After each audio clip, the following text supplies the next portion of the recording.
Ika-4 na kabanata. Pagkatapos doon, si Jesus ay dinala ng Espiritu sa ilang upang tuksuhin ng Diablo. Siya ay nag-ayuno sa loob ng 40 araw at 40 gabi, kaya't siya'y nagutom. Dumating ang manunukso at sinabi sa kanya, Kung ikaw ang anak ng Diyos, gawin mong tinapay ang mga batong ito. Ngunit sumagot si Jesus, Nasusulat, hindi sa tinapay lamang nabubuhay ang tao, kundi sa bawat salitang nagmumula sa bibig ng Diyos. Pagkatapos nito, dinala siya ng Diablo sa Jerusalem at pinatayo sa taluktok ng templo.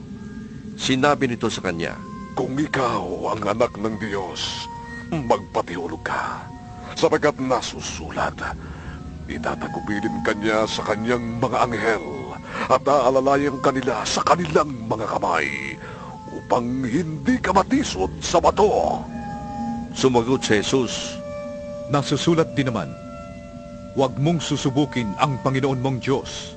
Pagkatapos, dinala siya ng Diablo sa isang napakataas na bundok at ipinakita sa kanya ang lahat ng kaharian sa daigdig at ang kaningningan ng mga ito.